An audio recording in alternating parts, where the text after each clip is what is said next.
Welcome to A Canadian Investing in the U.S., a podcast and YouTube channel focused on Canadians buying real estate with host Glenn Sutherland. Long-term loans, 118. However, you can get that 118 with two $59,000 properties. So if you got those smaller properties like those you're buying in Cleveland or in Georgia, some of the Midwest states have some less expensive properties, and don't discount those less expensive because usually they're smarter people in the room because those less expensive properties really cash flow very nicely. Welcome to a new episode of Canadian Investing in the U.S. With Glenn Sutherland. Today's guest is Neal and Teri Smith from NSS Lending. I wanted to do another episode on lending because it's been a while. I'm starting to get the emails coming in, people asking where can I get loans and what kind of things, how does it work as a Canadian? So brought in the pros. Let's rehash this subject that we have hashed before, but I want to, maybe a couple of different questions, and maybe we'll make sure that there's some even for people who listened to this before, there's lots of value in this. So before we get going, maybe Neal and Teri, or Teri and Neal, if you want to give them a bit of an intro to who you are. Go for it. We're with NSS Lending. We are based in Florida. We have a foreign entity registration, but our home office is still in Illinois. We were in Chicago for many years. And we fund real estate loans, hear me here, in all states. So just because we're in Florida doesn't mean only handle Florida. And we are very, very good at foreign investor funding loans.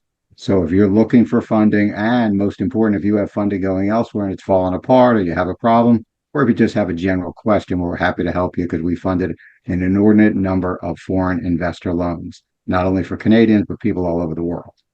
Yeah. So having said that, we are mortgage brokers. We're not direct lenders. In a lot of capacities, we look like a lender. So we're not lending our own money. We're using other people's money. Exactly. We charge a flat rate at closing. There's no upfront fees. Hear me here. Do not pay any upfront fees. Okay, that's not true. So sometimes, well, let me just retract that statement. We have a capital source that after you accept your funding, they get money up front, and everybody for your long-term loans are going to charge you for an appraisal and usually for your rehab loan. So you will have those upfront fees. But if you see that ad and it looks too good to be true, and then they say, send me all thousands or thousands of dollars, I'll get you that great thing, you're going to lose that money. Please don't do that. Yeah. So we don't have that upfront fee or anything except when you accept an offer, and that's not in every case. Little disclaimer. So that's who we are, and we appreciate in advance the opportunity to kind of share what's going on in the marketplace now and when you hear this here in the future.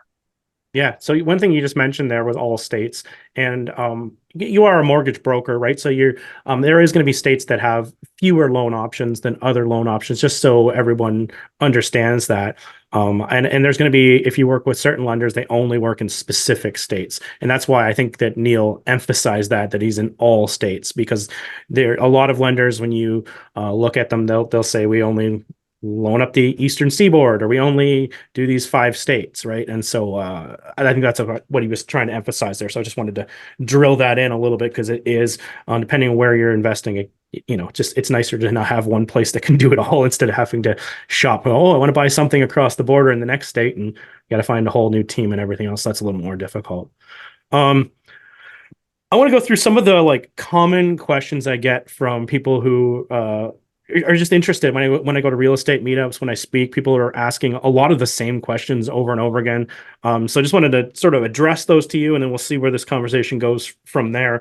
But can I get a loan as a Canadian is a common question I get. Yes, you can get a loan as a Canadian, and we have different requirements with different lenders. As a Canadian on the buy side for a long-term turnkey rental, it needs to be move-in ready. Yeah. We can lend on that. If you happen to be doing business in the States and you have a visa, a work visa, we can get you up to 70% on the purchase, which is good. Otherwise, we're going to get you typically 60 to 65% on the purchase, loan to value. If you're doing flips, we have one source now. Things change. We have one source now for a newbie with no experience, no visa. And they're a standard, typically 80 to 85% loan to cost lender, meaning that they're going to charge you a percentage of the purchase and a percentage of the rehab. Whereas if you had experience, they would typically give you a percentage of the purchase and they would give you 100% of the rehab. So this is for newbies. If you've never done a fix and flip project in the United States before, we don't want to know about your experience in other countries. We don't want to know. It doesn't matter. We only care about US experience. So when you come to Glenn and you say, give me that application so I know where to go, please do not put your Canadian experience on there. And that is one of the lenders that I said, that's not true, Neal. We do have a lender that will charge an upfront $1,500. It's a refundable when you close. So they just want to know that, you know, we've done our due diligence, we've done our preliminary underwriting, we know that it's a good project and you'll get your money back, but they don't want anybody wasting their time. Okay. So now with an E2 visa and experience, we can get you up to 85% on a flip of the purchase and 100% of the rehab, which is good. And what about on, like, say, if you were going to refinance something, like do a cash out refinance or on a purchase with an E2 visa? So on a cash out refinance, again, we can go up to 75% with a visa, which is great.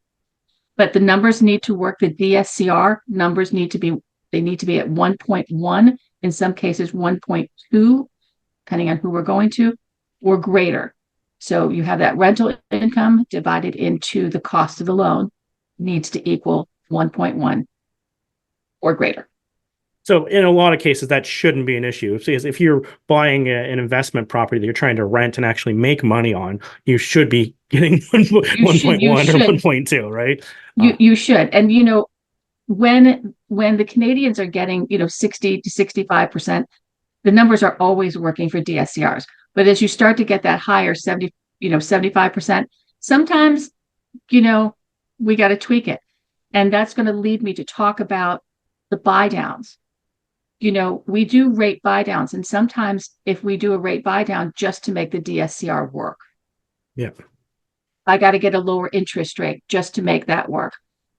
The other thing I think is super important for you to know is that in most cases, that rent roll needs to be, the rental income, they're going to use the rental income or market rent, whichever is less.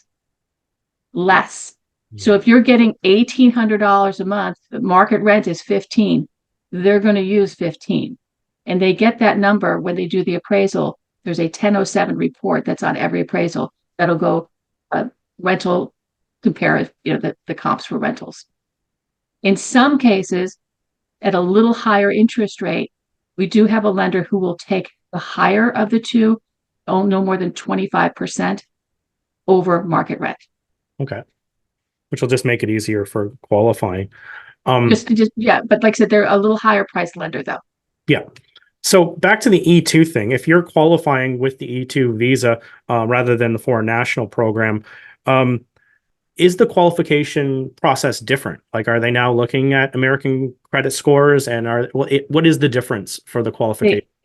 They are looking at American credit scores, and you know, recently, and I'm just being straight here, we've had some E2, you know, visas come in and they were not doing good with their American credit scores. Yeah, you get that American credit. So, you're number one asset. Here, another thing. This is just these are neologisms. I got tens of them. I get on my soapbox and speak all day, but these are investors. Listen, if you happened onto this podcast and you're not thinking about cross-border investing, you're on the wrong channel. And if you're on here now, hear what I say. Your number one single most important asset is your credit score. Please don't get that U.S. credit and run up that card and not pay it, because you're just going to make it detrimental. Now, if you do that, then we could just revert back to the Canadian credit and hope you haven't done it there.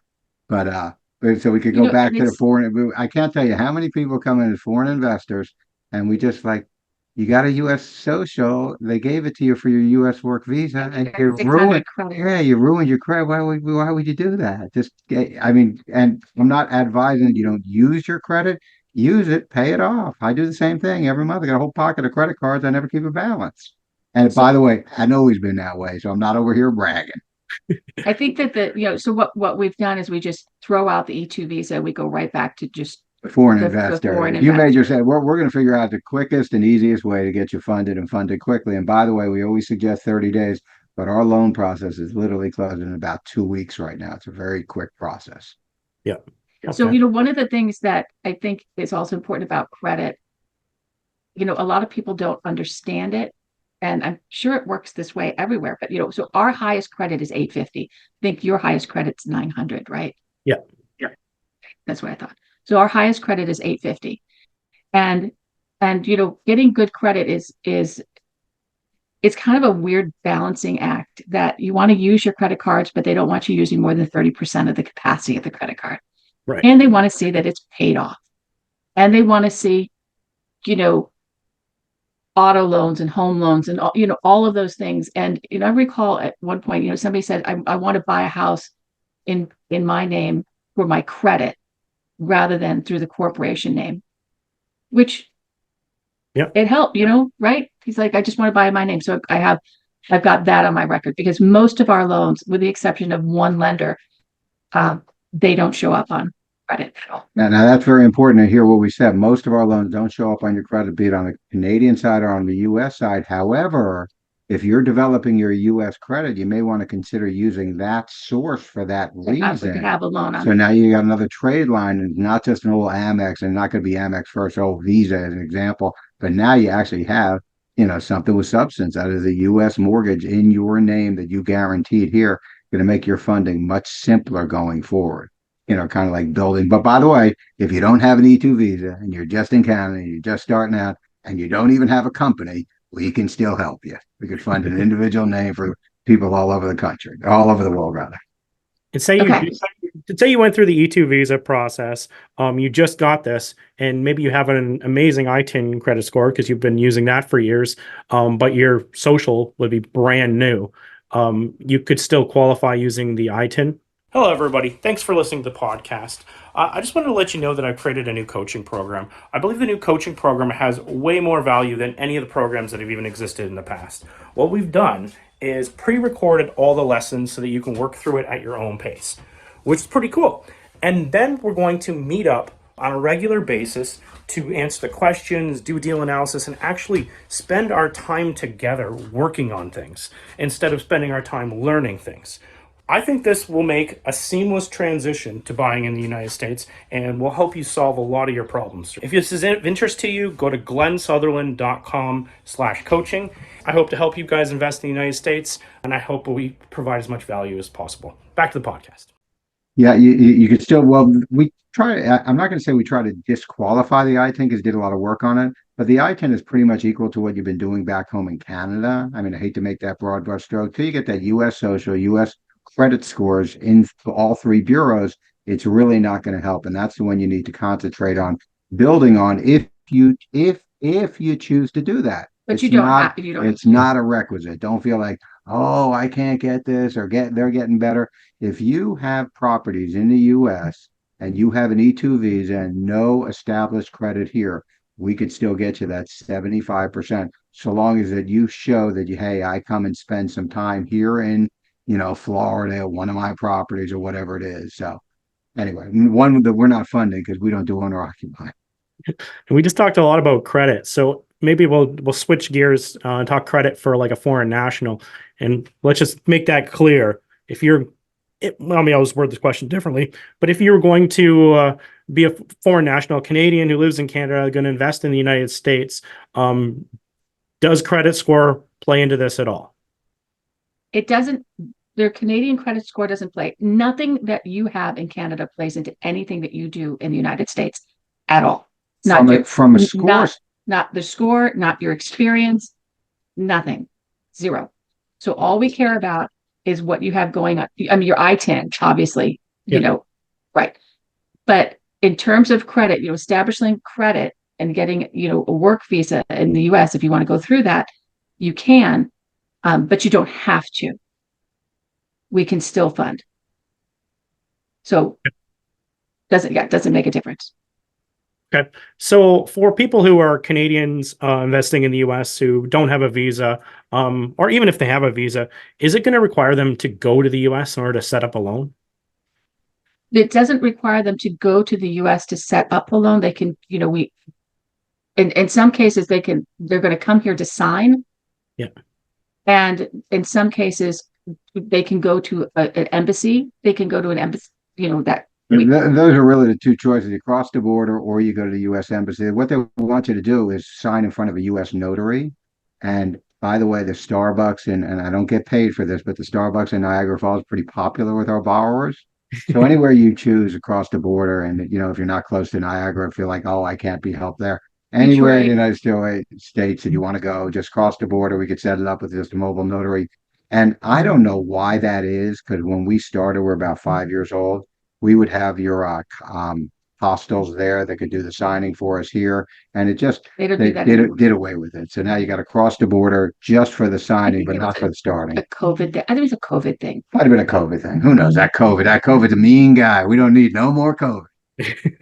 The start of COVID was really hard to do loans. Everything was so hard. I remember those times, and I remember even like the lenders saying, "No, come to the US to sign." And it was like, I can't.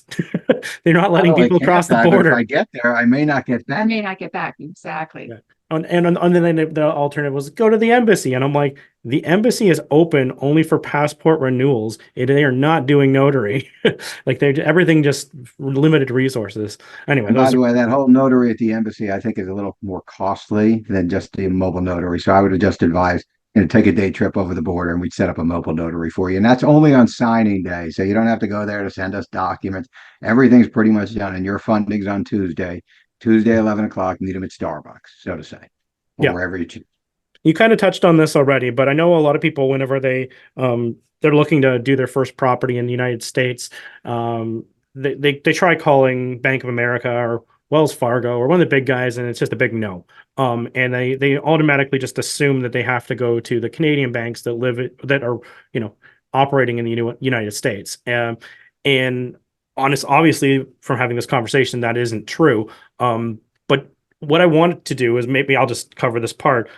People don't understand the way that they qualify for these loans. Those Canadian banks are going to qualify you more like a Canadian, which means they're not going to lend to your corporation if you wanted to do it in a corporation. And there's a lot of reasons to put your properties in a corporation for, asset protection, for liability, for even taxes, to be doing it that way. So you're going to miss out on some of those opportunities. And the way they're going to qualify you is just as if the property was sitting in Canada, which you might think is an advantage, but typically they're going to limit you to 4 or 5 properties. And if you have a property that you live in Canada and you have a rental property or 2 in Canada, you're going to be maxed out before you even start, or really, really fast if you're trying to build a business in the US. So it honestly, people ask me, like, how many times have you done a loan with one of the Canadian banks in the US? It's zero. It's literally zero, because I had rental properties in Canada and I couldn't qualify right from the start. One of the big advantages, the bank is doing a debt to income ratio. Yeah. So if your debt to income ratio allows you to have 2 properties and that's it, if your debt to income, if you're a business owner, most of us want to make sure that we don't make any money at all. That's the goal, because we don't want to pay taxes on our money. So debt to income ratio is going to disqualify you from continuing to grow a portfolio of property. We don't do debt to income. We do DSCR loans. Yeah. So what that means is they're not qualifying you based on your Canadian credit score. They're not qualifying you based on your T4 or W2 income. Like, that isn't part of a DSCR loan. It's more like a commercial loan where it's based on the performance of the property, not based on which is an advantage, right? So if you want to be able to grow a business and you want to have more lending, right? You're not going to be limited by your your personal stuff, right? Your own personal job income, right? Or your T4 W2 income. It's Well, not going to be slowing you down. it's not your job income. It's also your kids' tuition. It's how much you spend on gas. It's how much you spend at the grocery store. It's how much you spend on, I mean, it's a debt to income ratio. Yeah. They ask you where you spend all your money every day. So Yeah, if you're spending we don't care about $40,000 a year on daycare, that's a problem. If you're spending, your kids are in private school, that's a debt, that's another debt. So that's where most people get into problems. They've got car loans, school tuition, nannies, it's not just your income that you make, and your mortgage payments. It's everything. Yeah. So if you're going to get a property in the US, how many properties are you limited to for people who are like trying to read between the lines? Well, and most of our investors, because again, as an investor, you want to hide your income, right? Yep. I don't want to pay all the taxes on my income. So I don't want to do a debt to income ratio. I'm not going to qualify for the size of the portfolio that I want to grow. We're going to do private money, DSCR loans. Yep. And to answer your question, there is no limit. Yeah. So you can go to as many properties you want, so long as all we care about is that. And I want to go back to I'm not going to harp on it. There's a limit with some lenders that will say, we'll do 5 with you, but at the same time, but if once they're paid off and they, But that doesn't mean if you have 25 properties, we can't go to 5 different lenders if they all had that criteria. So we have no limit. And by the way, back to credit, we don't care about your credit in Canada. We care about what they call your trade lines. So if you're using your credit back home, we're fine. And then we don't care if you have a job. Harry always says you could even live in that van down by the river. Not enough. You know what? It's a lot cheaper to live. Less expenses. That's right, especially in a van down by the river. Anyway, simple and peaceful. So one other thing is the loan terms are different. So typically in Canada, you get a 25-year loan term amortization and a 5-year term. What are your typical terms and amortization in the US? So we have 30-year notes. We actually have a 40-year. I heard that those were introduced. They were introduced. We actually have a 40-year note that's interest only for the first 10 years, and then it basically. That's right. For you aggressive people, we can go 10-year IO interest only, and then it turns into a PITI in the 30 and the other ensuing 30 years. So in a 40-year note. And it's amortized over 30 years. So it's a fixed rate for 30 years. So hear what I said there, fixed rate for 30 years, because I know north of the border, you don't have that product. We do. And then we have 5, 7, and 10/1 ARMs, adjustable rate mortgages. What's the difference with those? They'll stay the same for that 5 years, for that 7 years, for that 10 years. And then once they balloon, or you go into, you're going to get an adjusted rate up or down. It'll be in the contract. It'll say we can go up 2%, we can go down 2%. They typically never go down 2%. Most of those ARMs they won't have a downside. They'll only have an upside. Right. So it'll adjust every year. So if the rates go up to 11% and you had an 8% note, and it can adjust by no more than 2%, you can only go up to 10, even though rates may be at 11.65. Yeah. So there's a limitation to what they do. Unlike you guys, every time the rates change, you change. We don't do that. Yeah. So it's very stressful, by the way. It's very stressful not knowing your cash flow, as the market changes. Yeah. You want us to be boring and predictable for as long as possible. And even your adjustable rate mortgages or ARM mortgages are more similar to like just Canadian lending, whereas you're basically in Canada, you're doing a 5-year term, whereas basically on an ARM, correct me if I'm wrong, you get 5 years basically locked in, and then it's going to start adjusting after the 5-year term, right? On yes. The, anniversary dates. So on the 5-year term, on the 7, then 7 on the 10. And honestly, I don't think that the rates, I don't think have we done a 5? I don't think that we always do 30-year notes. We usually do the longest for the longest prepay. It's typically a 5-year prepay. However, hear what I say here. Tell us what you're looking for, and we can get it for you. If you want 2-year prepay, no prepay. I mean, it's all going to come with a cost, but we normally go 5 years of prepay, 30-year fixed. And we hardly ever get a request for the others, but we have those products too. Yeah, I don't think that the rate is so much better. And I don't like the unpredictability of not being able to make those changes on my, when I want to make those changes. 5 years goes by pretty fast. I mean, it does. And so, with the rates changing, being, fluctuating, most of our loans are going to have a 5-year prepayment penalty, meaning that you're going to pay 5% if you sell it in the first year of the note. You're going to pay 4% if you sell it the second year, or you refinance it. Same thing, third year, it's just a back down, 5, 4, 3, 2, 1. And it's of the remaining balance. Of the remaining balance. And this leads me to, rate shopping. A lot of Canadians are very rate conscious. Yep. And they're willing to pay upfront fees to get lower rates that don't make any sense, because it's going to take you 5 years typically to recoup that money, number one. So if you're even planning on selling in that, in that 5 years or refinancing, you're gonna pay for the buy down, then you're gonna turn around and you're gonna pay for it again in the prepayment penalty. It doesn't make any sense. Right. What makes sense is that you're cash flowing and that the numbers work, and again, how long it takes you to recoup the money. And it's something I mentioned earlier. The only time that I'm going to show you both offers, and you're going to, if you just got it in your head and you want to pay 4 points to get the rate down, have at it. Somebody's making money. That's fine. Yeah. Not us, but the bank's making the money. Yeah. So I'm going to give you both options. It just doesn't, just know that anytime you get both options, it's going to take you 5 years to recoup that money. And if rates change in the next 2 years, you're going to pay another 4% to do it again. Yeah. And it just doesn't make sense. And so I think that the only time that I put a buy down is when the DSCR is not working and I have to get that interest rate lower to make the numbers work. Yep. That makes a lot of sense. And a lot of people don't look at it that way. A lot of people, just like Canadians, like to just shop for rates, and they don't think about all these fees. And they think, oh, I'll just pay the upfront fees. And I've interviewed people who are experienced investors and was blown away that they didn't understand what they were even signing up for. It doesn't make any sense. It takes you 5 years approximately to recoup that money.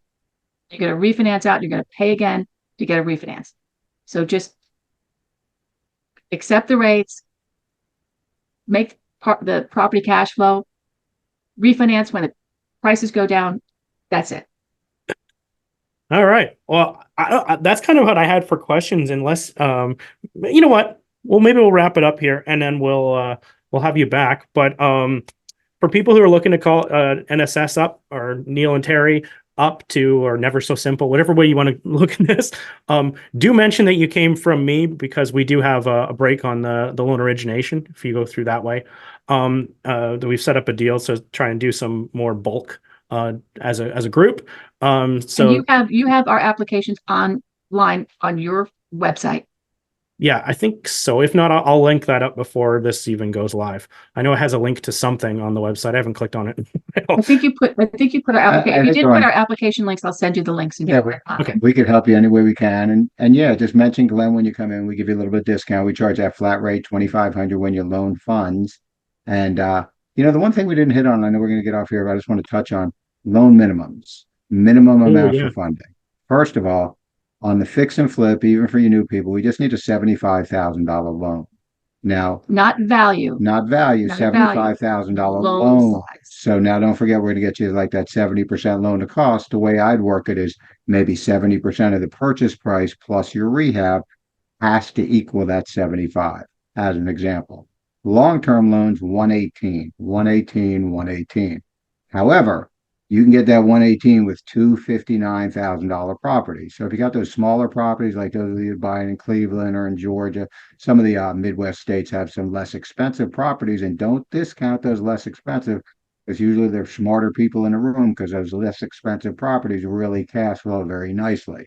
And we could do two $59,000 ones as a blanket, The other thing I'll touch on is seasoning. We have a no seasoning product. And what does that mean? How long you have to own the property. So we can't have a no seasoning when you buy it cheap and don't do anything. But if you buy it cheap, do some work, and we're not going to ask you for every invoice, but show us pictures before and after, a list of what you did, or copy your scope. We can use the newly appraised value so long as it appraises for that. So we have a no seasoning product also. A couple last minute ideas for you to think about. Put that in your pipe and smoke it. So does that. No, that's good. And those are amazing tips. I might actually cut that and put it at the front. There you go. Well, Yeah, but they've got to be rental ready, and this is not those smaller properties bundled, blanketed. They cannot be rehabs. it's only for rent ready properties. Only for rent ready properties. What Yeah, if you you really already don't bought want them and rented them? If let's say I own something for even a couple of years and I have it all stabilized, could I bundle them together? Oh, yeah. Yes. Oh, yeah. And actually, you know something? You, Glenn, because you're special, you can bundle rehab loans. We do have a source for you because you have a lot of experience and because you have a work visa. Yeah. Awesome. But so you could bundle, you could buy 3 homes that you want to do fix and flips on, and we can do that. And by the way, I know there's a lot of listeners out there that are just like Glenn, so we could do that for you too. Yeah. Not just Glenn. Not just Glenn. Awesome. All right. So people want to reach out. Maybe you want to throw your website address out again, and then we'll It's NSS Lending, like never so simple, lending.com. Yeah, and then if you just can't find us and you're thinking, what were their names? If you just look up Neal and Teri Lending, we come up a lot of times that way, a lot of podcasts that we've done over the years. And we got anything across it that we are here, we do care. If you just have questions, feel free to give us a call 7 days a week. We'd like to have an opportunity to help you. Yeah. And I think I have a link on my website too. I think it's glennsutherland.com/lending we'll also link you there. Awesome. Well, thanks once again. I think it cleared up a lot of stuff and actually gave a lot more answers than even the questions I came up with. So I think that there's a lot of value here. So thank you so much for coming on the show. Thanks. All right. Thanks for having us. That was a nice video. Bye.